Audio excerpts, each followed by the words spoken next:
नमस्ते, नमस्कार, जय मिथिला, जय बिहार। आज आप लोगों के बीच सीडीपी का नया टॉपिक आ गया है, व्यक्तिक विभिन्नता। व्यक्तिक विभिन्नता के ऊपर अभी हम लोग कुछ प्रश्न करेंगे, 15 प्रश्न करेंगे और उसका व्याख्यान करेंगे।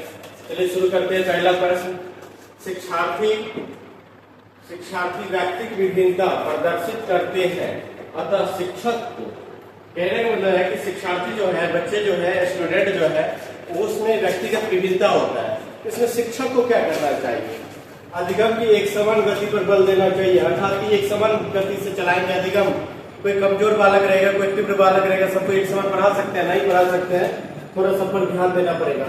सीखने के विविध अनुभवों को उपलब्ध कराना चाहिए, कठोर अनुशासन सुनिश्चित करना चाहिए, अर्थात अनुशासन, दंड, ये सब क्या है, ये सब एक अच्छी बात नहीं है अधिगम कराने के लिए। परीक्षाओं की संख्या बढ़ा देने चाहिए, अधिक से अधिक परीक्षा लेनी चाहिए, ये भी गलत है। अधिगम एक समान पर बल देना चाहिए, ये भी गलत है। तो हमारा ऑप्शन हो जाएगा सही, ऑप्शन नंबर 2, सीखने के विविध अनुभवों को उपलब्ध कराना चाहिए। आइए दूसरा क्वेश्चन पर। दूसरा क्वेश्चन कहता है कि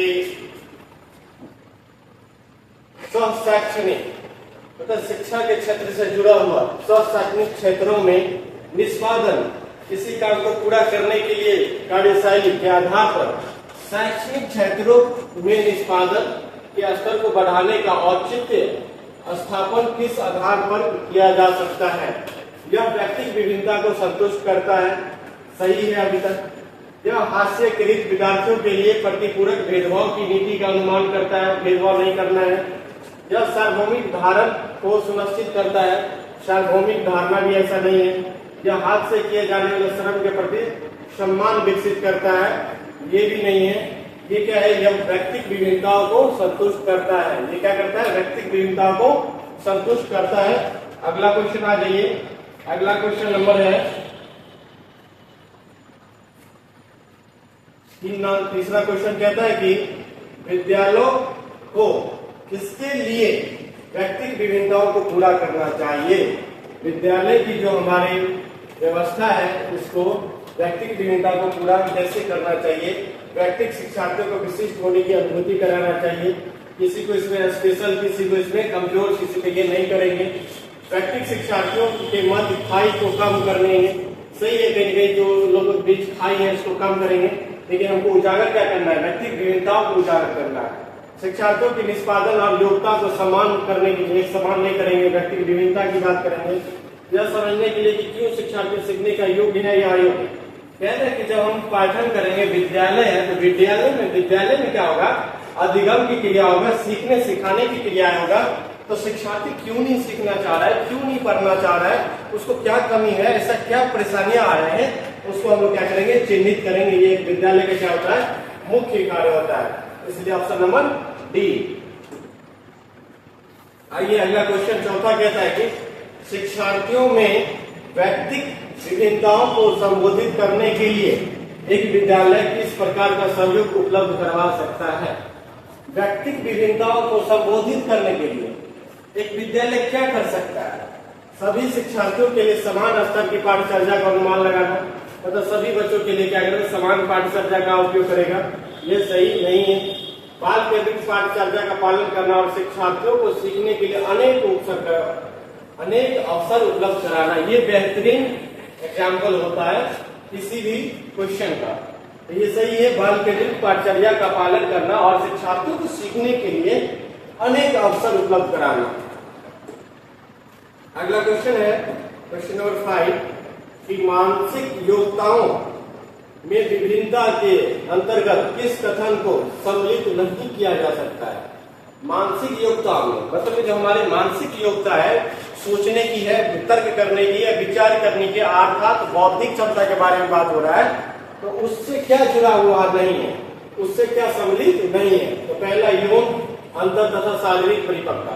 ये शारीरिक परिपक्वता क्या हमारे मानसिक परिपक्वता के अंतर्गत आएगा?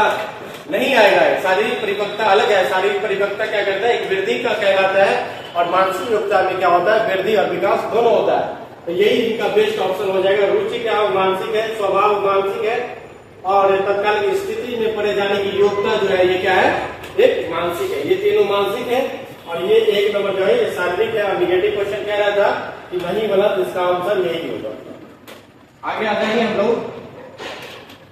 अच्छे परिवार एवं समुदाय समाज से संबंध रखने वाले बालकों का विकास होता है। जो अच्छा परिवार से रहेगा, जो अच्छा समुदाय से रहेगा, उस बच्चा का बालक का विकास कैसा होगा? अच्छा होगा, बेहतर होगा। उस बालक की अपेक्षा जिनका समाजीकरण या जिनका परिवार का निम्न स्तरीय है, उसके अकॉर्डिंग इनका क्या होगा? स्तर उच्च होगा, अच्छा होगा। ठीक है, समान से कम कैसे होगा? ज्यादा हो जाएगा, समान से कम नहीं होगा, औसत में ही रहेगा। ऐसा नहीं उन बालकों से अच्छा जो अच्छे परिवार एवं समाज से नहीं है, जो अच्छा परिवार और समाज से नहीं है, उनसे अच्छा डेवलपमेंट विकास क्या रहेगा उस बच्चे में जो अच्छे परिवार और अच्छे समुदाय से है।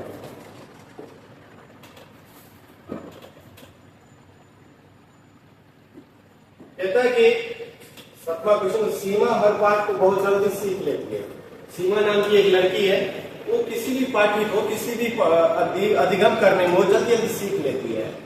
जबकि लीना नाम की लड़की है, वो सीखने में ज्यादा समय लेती है। विकास के डॉट सिद्धांत को व्यक्तिगत विभिन्नता को दर्शाता क्या है? इसमें व्यक्तिगत विभिन्नता है। कोई बच्चे खास है, स्पेशल है, वो जल्दी जल्दी सीख लेते हैं, उनका बौद्धिक क्षमता जल्दी जल्दी सीखने का, और कोई किसी का बौद्धिक क्षमता थोड़ा धीमी है, तो क्या करता है? उसका व्यक्तिगत विभिन्नता को दर्शाता है। व्यक्तिगत विभिन्नता होती है, व्यक्तिगत विभिन्नता होती है। क्या होती है व्यक्तिगत विभिन्नता? किन्हीं दो व्यक्तियों में शारीरिक भिन्नता होना, ये भी है व्यक्तिगत विभिन्नता। दो व्यक्तियों के मध्य शारीरिक, मानसिक व संवेगात्मक, देखिए कितना अच्छा है, शारीरिक भी है, मानसिक भी है और संवेगात्मक भी है। ये सब में कुछ ना कुछ डिफरेंस होगा, तभी तो व्यक्तिगत विभिन्नता होगा। दो लोगों के बीच में कुछ ना कुछ अंतर होगा, व्यक्तिगत विभिन्नता होगा। ये ऑप्शन सही है। अगला कि व्यक्तिगत विभिन्नता का अर्थ होता है कि दो व्यक्ति क्या केवल शारीरिक रूप से अलग होंगे? नहीं। केवल मानसिक रूप से अलग होंगे? नहीं। शारीरिक एवं मानसिक दोनों रूप से जो अलग होंगे, तभी लोगों में व्यक्तिगत विभिन्नता होगा, डिफरेंस होगा, अंतर होगा। व्यक्तिगत डिफरेंस होगा, विभिन्नता होगा, अंतर होगा। ठीक है, अगला क्वेश्चन आइए। क्वेश्चन नंबर 10 कहता है क्या? व्यक्तियों में एक दूसरे से भिन्नता क्यों होती है? व्यक्तियों में एक दूसरे से भिन्नता क्यों होती है? वातावरण के प्रभाव के कारण। हाँ, ये भी सही है, वातावरण से भी होता है। मान लीजिए कि मेरा अच्छा वातावरण है, किसी अदर बच्चे का उतना अच्छा वातावरण नहीं है, उतना अच्छा परिवार नहीं है, उतना अच्छा समाज नहीं है, उतना अच्छा उसके पास संसाधन नहीं है, उसमें भी क्या होगा? डिफरेंस होगा। जन्मजात विशेषताओं के कारण जन्मजात के आधार पर उतना कुछ नहीं लिया जा सकता है। वंशानुक्रम और वातावरण के बीच अन्योन्य क्रिया से सही है, वातावरण और वंशानुक्रम दोनों के अन्योन्य क्रिया से ही बच्चों में क्या होता है? डिफरेंस होता है, अंतर होता है, व्यक्तिगत विभिन्नता होती है। चलिए अब नेक्स्ट क्वेश्चन देखते हैं हम लोग फिर दूसरे पीडीएफ से।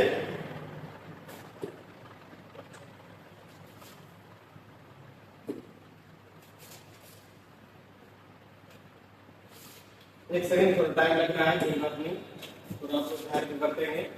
और व्यक्तिगत विभिन्नता का जो क्वेश्चन है, वो उस क्वेश्चन को क्या करेंगे आप लोग, जहां से जो ज्यादा से ज्यादा करें। और जो ऑफलाइन बैच में आना चाहते हैं, वो नौकरी जोन क्लासेस दरभंगा, अलरपट्टी गुमती के पूरब Krishnapuri international captain international school के सामने में हमारा ये संस्था है, वहां आप आए और वहां पे आप ऑफलाइन बैच ज्वाइन कर सकते हैं नौकरी जोन क्लासेस दरभंगा की, जिसमें सभी विषयों के अलग अलग शिक्षक हैं और जनरल कंपटीशन के सभी चीजों की तैयारी होती है।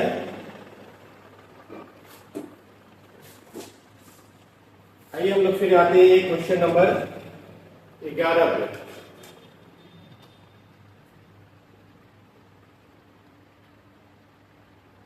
क्वेश्चन नंबर 11 क्या कहता है, पढ़िए कि हम सभी अपनी बुद्धि, प्रेरणा, अभिरुचि आदि के संदर्भ में भिन्न होते हैं। हम लोग क्या होते हैं?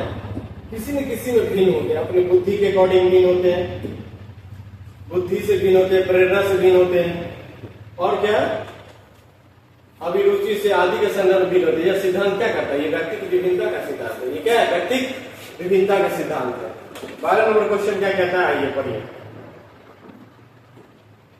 शिक्षार्थियों, अधिगमकर्ता जो होता है अर्थात स्टूडेंट, विद्यार्थी की व्यक्तिगत विभिन्नताओं के संदर्भ में शिक्षक को चाहिए। अब शिक्षक को क्या चाहिए?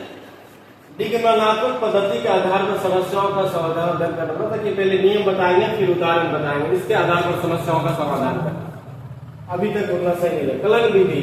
कलन विधि का प्रयोग करेंगे, एल्गोरिथम दे देंगे, थ्योरी दे देंगे, कोई सूत्र दे देंगे, इसके विधि पे याद करने के लिए शिक्षार्थियों को तथ्य उपलब्ध, मतलब रटवाएंगे, ऐसा कुछ नहीं है। विद्यार्थियों को विविध प्रकार की अधिगम परिस्थितियों को उपलब्ध कराएंगे। जैसे पढ़ने की जितनी भी अधिगम करने की जितना भी अधिगम का प्रणाली होगा, परिस्थिति होगा, स्थिति होगा, उसको क्या करेंगे, एक बेहतर करेंगे और ये उपलब्ध कराएंगे। ये क्वेश्चन सही है। आइए 13 नंबर पे, 13 नंबर क्या कह रहा है?